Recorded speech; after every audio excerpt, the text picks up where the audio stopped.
Would you like to introduce yourself and what's your contribution in this conference in Africa and the Global South? Okay, so my name is Mari. I'm a PhD student at the University of Aarhus in Denmark. I'm Norwegian, but now living and working in Denmark. I came to present a paper for the work in progress. One of the articles that will eventually, hopefully, form part of my PhD thesis. So my PhD more generally is about the migration of Nigerian female footballers into the Scandinavian leagues. So in the paper today I tried to talk a little bit about sort of the power relations and issues of representation and race and sort of the reception and recruitment of Nigerian players, and also a bit about how that sets up a particular kind of expectation of what they're able to do and particular ideas about why they move and what their prospects in life are. Mm-hmm. And what have you found so far then in your ongoing research? In general, found a lot of things in relation to this paper. I think this is also motivated by some of the things that are happening in Scandinavian literatures, and I guess some of the ways in which parts of Scandinavian academias or societies in general are struggling to articulate and speak meaningfully to race. So we talk about culture, we talk about religion, we talk about ethnicities. But talking about race is something that we don't really do. It's not seen as politically correct in all senses.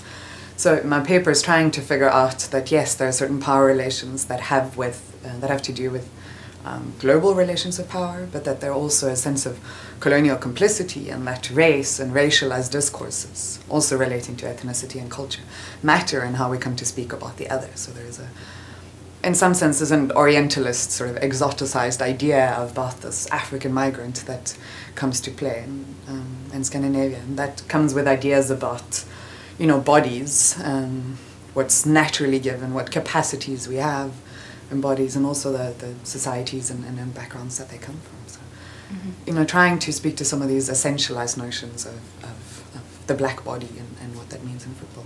Uh-huh. So your study area, are you focusing mostly on Nigerian immigrants, or do you have other nationalities also that you're looking at? Well, originally the idea was to look at African female footballers, or professionals who move to Scandinavia to play professional football. I was quite fascinated by looking into women's sport in Africa as something that's also labor, it's professional, it's not always developmental or about women's empowerment or gender equality. So that was the initial thing, and then Scandinavia, because that's where I was located, and you need to limit your focus in some sense. But then through doing research, they're mostly, some of the initial research that I did, there were mostly Nigerians who have traveled or made that kind of move into Scandinavia. So it's become a whole route and a whole history of movement between Nigerian clubs and Scandinavian clubs. Yeah. So that's why it's been... I also have contact with some South Africans who have played in Scandinavia or other places. So what's the racial discourse then in Scandinavia in general? Like talking about your research in this sports and females.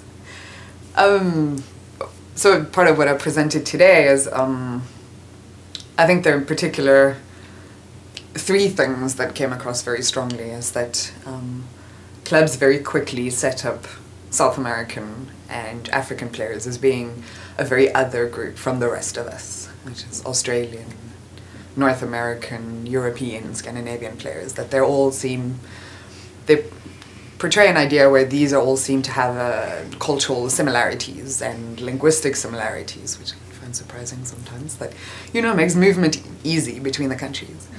So that's one thing, and the other is, the idea or the myth, or whatever you want to call it, that Africans innately, naturally, physiologically have different muscles, that they're stronger, that they have a greater capacity for physical strength or speed, and that is something that you can see when they're playing, but also something that you can touch in their muscles. So the physios, one of the players was told by her physio that your muscles look and feel different than Africans are. Their bodies are completely different.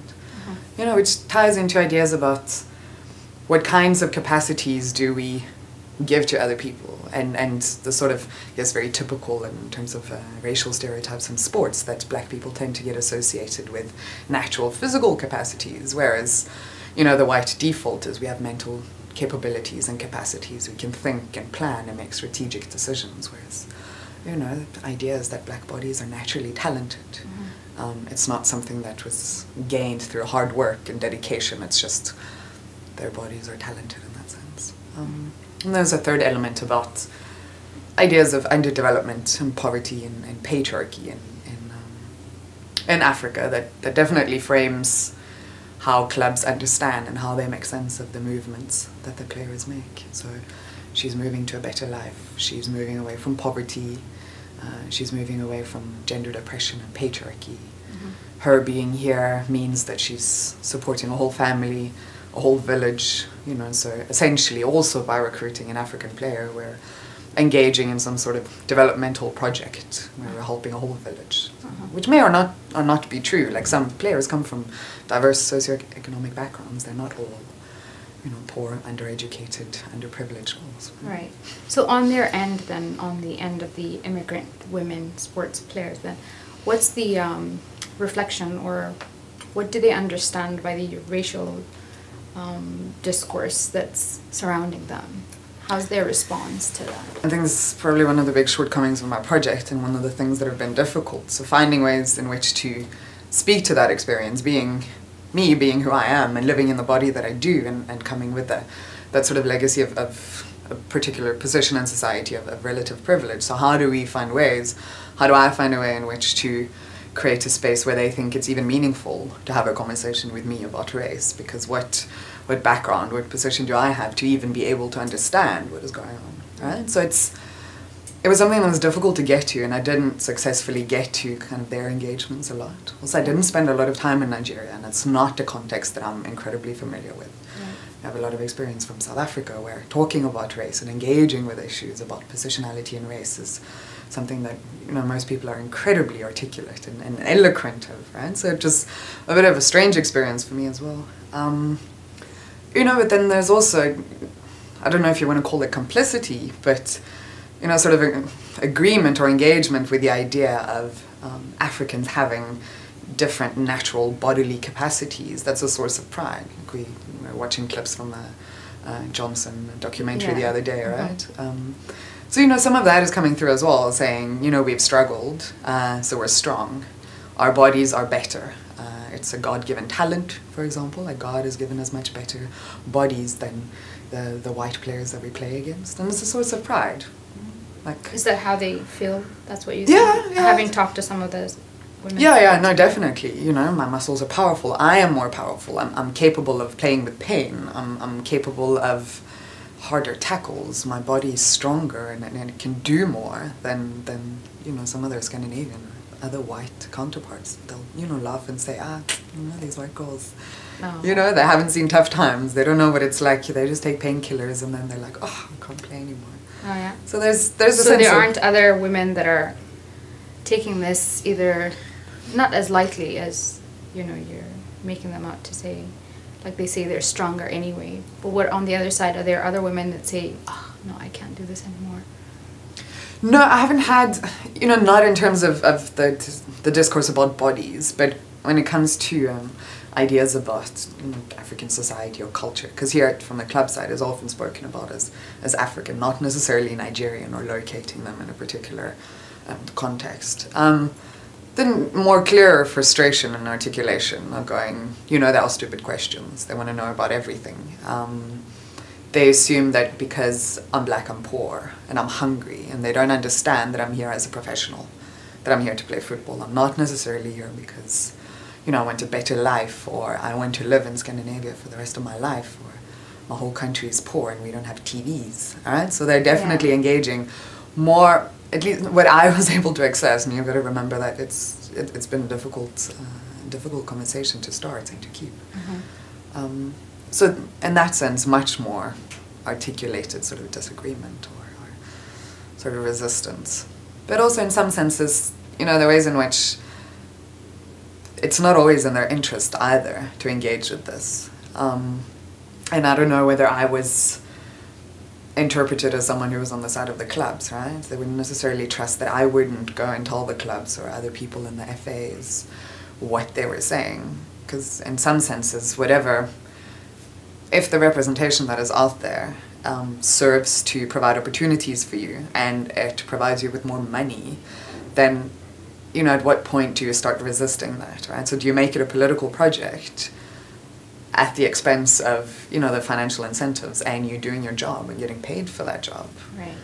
And because a lot of them don't also speak the language, there's a general, well, you know, I'm sure they could be racist, but I don't speak their language, so I don't hear them. And also a sense of, I don't always care. It's not my battle. It's not why I'm here. But Right. I think they have a lot of stories of border crossings, for example, right? Coming into Europe with a Nigerian passport saying, I'm a professional footballer. Right.